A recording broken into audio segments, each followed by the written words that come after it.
రాష్ట్రపతిని కలిసిన మంత్రి లోకేష్ టీం గత వైసీపీ సర్కారుపై మండిపడిన పరిటాల శ్రీరామ్. ఇలాంటి టాప్ 10 ఏపీ వార్తలను ఇప్పుడు చూద్దాం. స్టీల్ సెక్రటరీ సందీప్ పౌండ్రిక్ నేతృత్వంలోని కేంద్ర ప్రతినిధి బృందంతో సీఎం చంద్రబాబు సమీక్ష నిర్వహించారు. కేంద్ర ప్రతిపాదిత డీరెగ్యులేషన్ ఫేజ్ 2 విధానాలపై సమీక్ష నిర్వహించిన సీఎం పరిశ్రమల ఏర్పాటులో వేగం, అనుమతుల్లో సులభతరం, అనవసరపు పర్మిషన్ల నియంత్రణపై చర్చించారు. అలాగే పర్మిషన్లు, లైసెన్స్లను సింగిల్ డిజిట్ కు పరిమితం చేయాలని సీఎం సూచించారు. రాష్ట్రపతి ద్రౌపది ముర్ముతో మంత్రి నారా లోకేష్ కూటమి ఎంపీలు భేటీ అయ్యారు.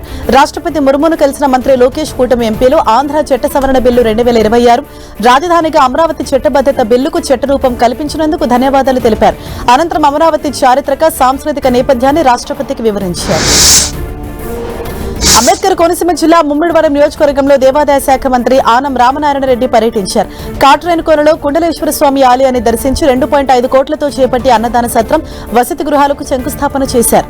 మరముళ్లలో వీరేశ్వర స్వామి ఆలయానికి 4 కోట్ల పునర్నిర్మాణ పనులకు శ్రీకారం చుట్టారు. ఏపీలో మున్సిపల్ ఎన్నికలకు ముందస్తు సన్నాహాలు మొదలయ్యాయి. 13 నగరాలు, 87 పట్టణాల్లో వార్డులు, డివిజన్ల పునర్విభజన ప్రారంభమైంది. ప్రస్తుతం 3,206 వార్డులు ఉండగా పునర్విభజన తర్వాత 3,942కు పెరగనున్నాయి. కొత్తగా 736 వార్డులు, డివిజన్లను ఏర్పాటు చేస్తున్నారు. 2011 జనాభా లెక్కల ఆధారంగా పునర్విభజన ప్రక్రియ జరుగుతోంది. శ్రీకాకుళం జిల్లా టెక్కలిలో ఉద్రిక్తత చోటు చేసుకుంది. టెక్కలి వైసీపీ ఇన్ఛార్జ్ పేరాడ తిలక్ ను పీఎస్లోనే కూర్చోబెట్టారంటూ పార్టీ శ్రేణులు నిరసనకు దిగాయి. కొద్ది రోజుల క్రితం మంత్రి అచ్చెన్నాయుడుపై తిలక్ చేసిన కమెంట్స్ కు పోలీసులు నోటీసులు జారీ చేశారు. దీంతో విచారణ కోసం తిలక్ పీఎస్ కు హాజరు కాగా వైసీపీ శ్రేణులు పోలీసుల తీరును నిరసిస్తూ రాస్తారోకో నిర్వహించారు. దివంగత వైఎస్ వివేక హత్య కేసులో తదుపరి దర్యాప్తునకు సీబీఐకి ఆదేశించాలని కోరుతూ ఆయన కూతురు సునీతారెడ్డి తెలంగాణ హైకోర్టులో పిటిషన్ దాఖలు చేశారు. తాను లేవనెత్తిన పలు సందేహాలకు సీబీఐ దర్యాప్తులో సమాధానం లేదని, ఇందులో పలువురి పాత్రపై ఉన్న సందేహాలపై తదుపరి దర్యాప్తు కొనసాగించేలా ఆదేశించాలని పిటిషన్లో పేర్కొంది సునీత. సింగపూర్ స్టడీ టూర్ పేరుతో 9 మంది మంత్రులు వెళ్లడాన్ని తాము తీవ్రంగా ఖండిస్తున్నట్లు సిపిఐ జాతీయ కార్యదర్శి రామకృష్ణ అన్నారు. ప్రజల డబ్బుతో విదేశీ పర్యటనలు చేయడం అనవసరమన్నారు. ఇది స్టడీ టూర్ కంటే పిక్నిక్ టూర్ లా కనిపిస్తోందని విమర్శించారు.